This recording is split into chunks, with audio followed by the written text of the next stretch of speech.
When you need to build up your team to handle the growing chaos at work, use Indeed Sponsored Jobs. It gives your job post the boost it needs to be seen and helps reach people with the right skills, certifications, and more. Spend less time searching and more time actually interviewing candidates who check all your boxes. Listeners of this show will get a $75 sponsored job credit at Indeed.com/podcast. That's Indeed.com/podcast. Terms and conditions apply. Need a hiring hero? This is a job for Indeed Sponsored Jobs. Study and play come together on a Windows 11 PC. And for a limited time, college students get the best of both worlds. Get the Unreal College Deal. Everything you need to study and play with select Windows 11 PCs. Eligible students get a year of Microsoft 365 Premium and a year of Xbox Game Pass Ultimate with a custom color Xbox wireless controller. Learn more at windows.com/student offer. While supplies last. Ends June 30th. Terms at aka.ms/collegepc. Picture it, the Forbidden City in the year 1500, in the heart of Beijing during the Qing Dynasty of China. Marble courtyards, golden roofs, guards standing at attention, and curled up on a silk cushion next to the emperor himself, a tiny, fluffy, mop-headed dog getting fed treats by a court eunuch who has dedicated his entire career to breeding the perfect lapdog. If you, a regular person, were caught even owning one of these dogs back then, you could be executed. These dogs were exclusively for the royal court. Today, that same dog is lying on comfortable couches right now, perhaps even right next to you, somewhere between snoring and demanding a snack. This dog is the Shih Tzu, and its journey from sacred, untouchable palace treasure to little fluffball who just threw up on the rug is one of the wildest rides I'll cover on this podcast. Hello and welcome to Doggone History, a lighthearted history of dogs, one breed at a time. I'm your host, Rich Napolitano. Today we'll look at a dog breed that's instantly recognizable. That flowing coat, the big dark eyes, and that "I am better than you, and we both know it" expression. On the surface, the Shih Tzu seems just like a cute little lapdog. Harmless, fluffy, maybe wearing a bow, but underneath that top knot is a history involving ancient Buddhist legends, cutthroat palace politics, a revolution that nearly wiped the breed off the map entirely, and a couple of plucky women who basically smuggled this breed back into existence. So get comfortable, maybe grab your own little lion dog if you've got one, and let's talk about the Shih Tzu. The Shih Tzu story doesn't actually start in China. It starts next door, in Tibet. Most people hear Shih Tzu and immediately think Chinese dog, and sure, that's where the breed as we know it really came together. But the ancestors of the Shih Tzu likely trace back to small dogs from Tibet, possibly making their way into China as far back as the Qing Dynasty over 1,000 years ago. The leading theory is that these little dogs arrived as gifts, part of the long tradition of Tibet sending dogs to Chinese royalty as diplomatic presents. But there's a bit of a fun twist. Modern DNA research has actually determined just how old this lineage is. Genetic studies place the Shih Tzu among the oldest dog breeds on the planet, with roots that likely tie into other ancient Tibetan dogs. The Lhasa Apso, the Tibetan Spaniel, some mixing with the short-faced Pekingese once these dogs settled into Chinese court life. In Mandarin, the name Shih Tzu translates roughly to lion, and that's not a coincidence. It comes straight out of Buddhist mythology. Here's the legend. In Tibetan Buddhism, there's a deity associated with wisdom and learning, sometimes called the Bodhisattva of wisdom, who, according to tradition, traveled around accompanied by a small dog. This dog could transform into a full-sized lion when needed, presumably to protect its very important passenger. So when Tibetan monks bred these small lion-faced dogs and eventually gifted them to Chinese emperors, they weren't just handing over a pet. They were handing over a living piece of religious symbolism, a literal lion dog, a guardian in miniature form. There is a bit of a mythbuster moment though, because this one comes up a lot. Many online sources claim that Shih Tzus were kept in Tibetan monasteries and trained to spin prayer wheels as part of daily religious rituals. This is a curious and perhaps an adorable image. Except, according to dog breeder and author Audrey Dadds, it isn't true. Dads herself ran this supposed legend by a Tibetan monk directly, who replied, "That's nonsense. We never use these dogs that way."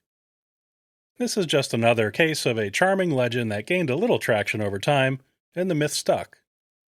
But either way, by the time these little lion dogs made their way into China, they were about to enter the most exclusive, most political, and most dramatic phase of their entire history. It wasn't long after arriving in China that the Shih Tzu ended up at the imperial palace in the Forbidden City. During the Qing Dynasty, these dogs became fixtures of court life. These were not dogs you could just go out and buy, or trade, or even be gifted casually. For a long stretch of history, owning one of these dogs outside the palace walls was quite literally a crime that could get you killed. These dogs were considered the exclusive property of the royal family and high-ranking members of the royal court. But these members of royalty weren't responsible for caring for these dogs. Oh no, that fell to a different group of people, the eunuchs.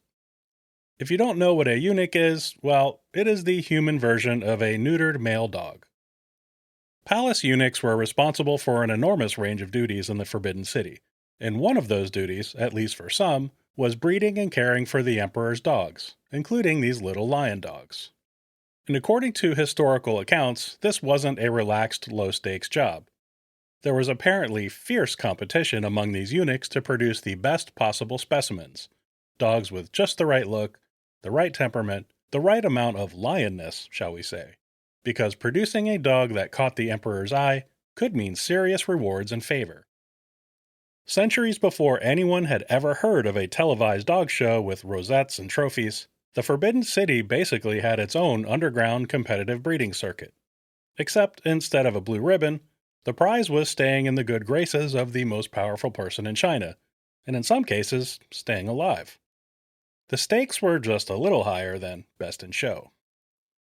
No conversation about the Shih Tzu imperial era is complete without talking about its most famous fan, the Dowager Empress Qixi, sometimes referred to in historical records as Su Shi, or by her family name Orchid.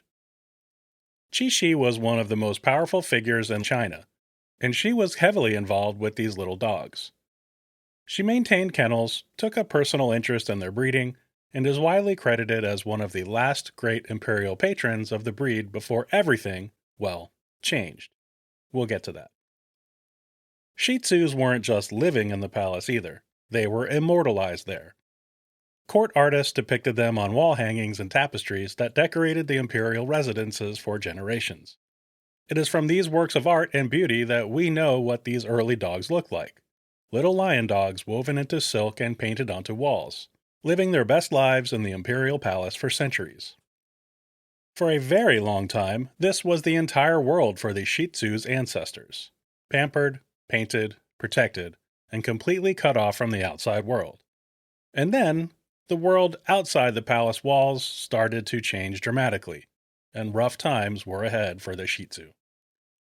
The Qing Dynasty, the last imperial dynasty of China, spanned 4 centuries before collapsing in 1912. And with it went the entire world that these little lion dogs had existed in for hundreds of years. The palace breeding programs, the eunuch caretakers, the protected status, all of that infrastructure and support just disappeared. The 20th century continued to be difficult for Shih Tzus when the Communist Revolution took hold in 1927. This was a period of massive political upheaval, culminating in victory and the establishment of the People's Republic of China in 1949. During this time, virtually all Shih Tzus were killed, as they were a symbol of wealth. The breed, in its homeland, was essentially wiped out.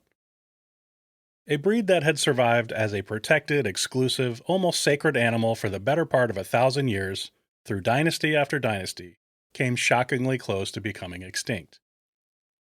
But this was not the end of the story for the Shih Tzu. A small handful of these dogs had already made it out of China before things fell apart completely. The hero in this part of the story is an Englishwoman named Lady Brownrigg. Lady Brownrigg was living in China, as her husband was a British general stationed there. At some point around 1930, seeing what was happening to the Shih Tzus, she managed to get hold of a few of these little dogs and brought them back to England with her. At roughly the same time, a few other dogs were finding their way out of China too. The wife of the Danish ambassador to China brought a small group of Shih Tzus to Norway in the early 1930s, and one of those dogs is believed to have actually been bred inside the imperial palace itself, meaning it's one of the only documented dogs from that exclusive bloodline to make it out to the Western world. So somewhere out there, there's a Norwegian Shih Tzu family tree with a direct line back to an actual palace dog. An impressive pedigree.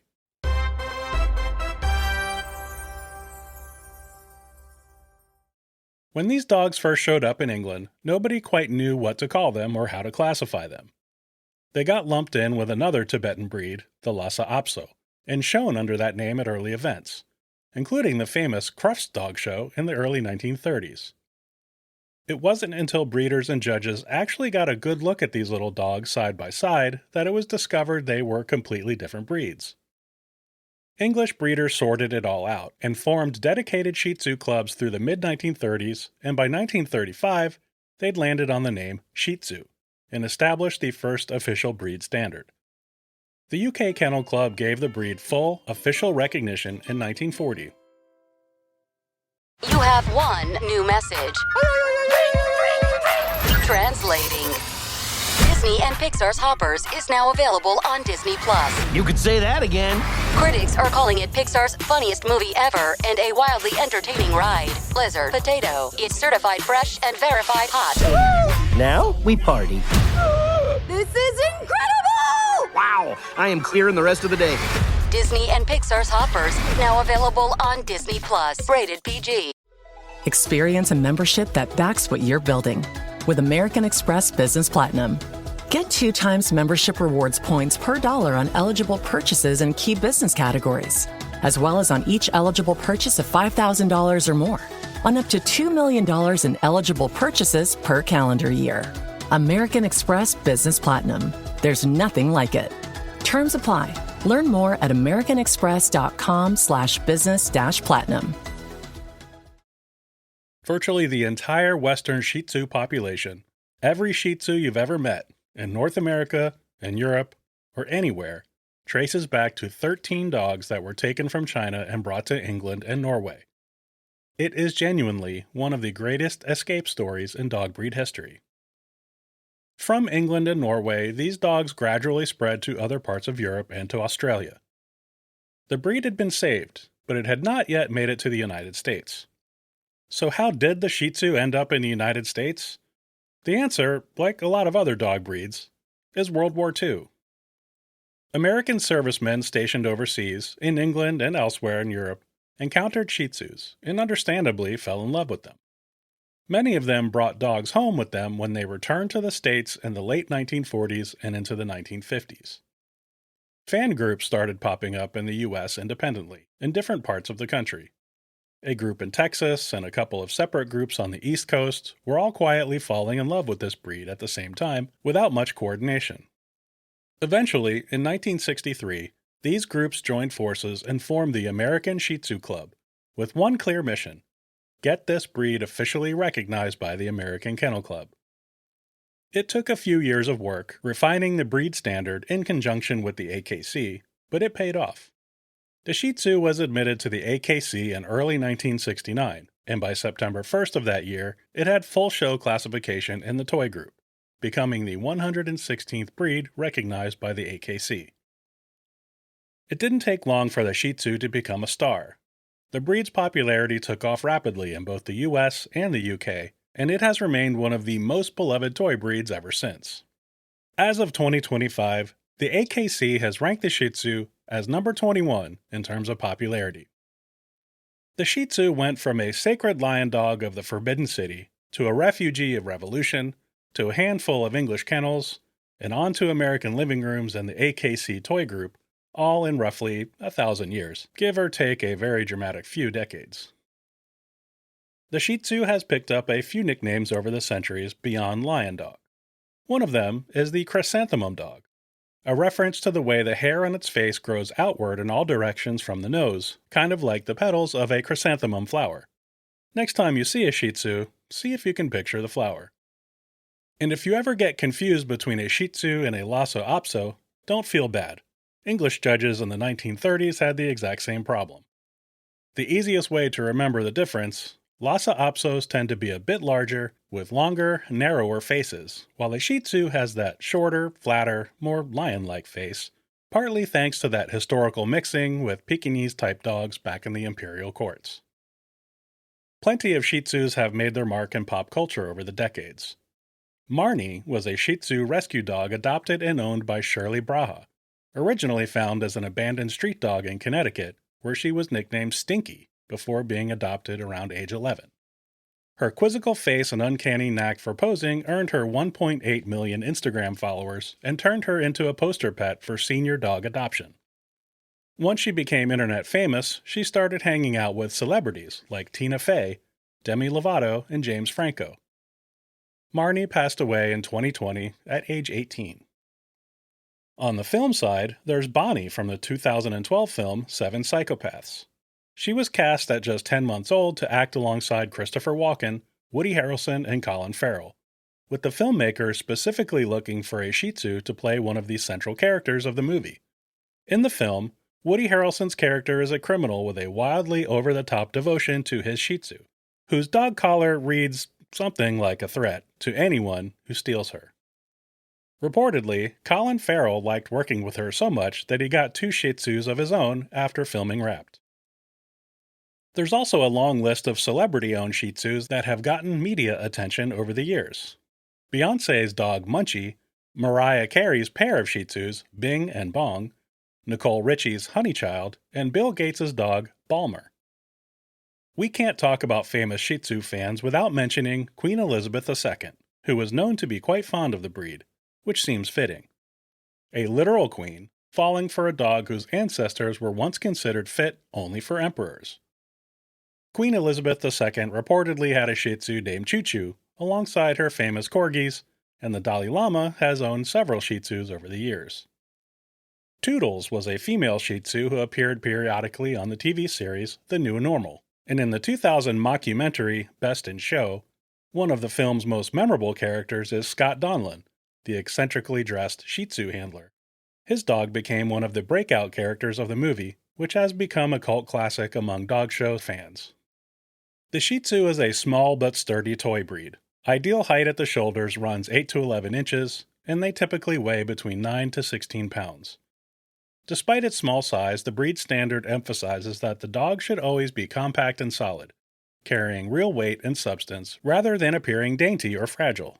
And the body should be slightly longer than it is tall, avoiding either a leggy or a squatty look. Its round, broad head is one of the breed's signature features, and its dark eyes give the dog a classic, sweet, wide-eyed expression. Because of its short muzzle, the result of that historical mixing with Pekingese-type dogs in the imperial courts, modern Shih Tzus are considered a brachycephalic breed, meaning it has a shortened snout and compressed upper airways that can make breathing harder, especially in hot or stressful conditions. Responsible breeders today focus on keeping those facial features moderate rather than extreme. Owners should pay extra attention to their dogs in the heat and during exercise. Perhaps the breed's most famous trait is its double coat. A soft, short undercoat for insulation, topped by a longer, silky outer coat with a texture closer to human hair than typical dog fur, which grows continuously and mats easily without regular grooming. Pretty much all colors and color combinations are acceptable under the breed standard, so you'll see everything from solid gold to black and white to brindle. The tail adds to the overall silhouette, too. It's set high, heavily plumed, and carried in a graceful curve over the back. And then there's the way they carry themselves. The standard describes the Shih Tzu as having a distinctly arrogant carriage. Head held high, tail curved over the back, befitting its history as a prized palace companion. The personality of the Shih Tzu is what really stands apart from a lot of other breeds. Its temperament isn't just a nice bonus, it's written directly into the official standard as the entire point of the breed. The AKC standard is unusually direct about this, essentially stating that because the Shih Tzu's sole purpose is to be a companion and house pet, its temperament must be outgoing, happy, affectionate, friendly, and trusting toward everyone. A lot of breed standards focus heavily on structure and movement and treat temperament as secondary. For the Shih Tzu, having a bad attitude is treated almost as seriously as having bad structure. The characteristics of the Shih Tzu translates to a dog that's confident, people-oriented, playful, and generally good with families, kids, and other pets. A true lapdog in the best sense, happiest when it is near its people. That confident, affectionate, intensely people-oriented temperament reflects more than 1,000 years of selective breeding purely for companionship, fitting for the breed's imperial palace history. These dogs were bred, generation after generation, specifically to be good company for very important people, and that's basically still their entire job description today. If you're interested in owning a Shih Tzu or adding any pet to your home, please contact your local SPCA, Humane Society, rescue organization, or other animal shelter near you. Millions of adoptable dogs and cats are waiting to find their forever homes. And please, spay or neuter your pets to help reduce the homeless animal population. Now it's time to announce the next dog to be featured on Doggone History. Let me activate the randomizer. It's the Border Collie. If you would like your dog to be featured as the cover image of an episode of Doggone History, please follow Doggone History Podcast on Instagram and send me a photo of your pooch. Doggone History is written, edited, and produced by me, Rich Napolitano. Original theme music is also by me. All episodes, show notes, and transcripts can be found at doggonehistory.com. Please join me again next time. But until then, say hi to your dog for me, won't you?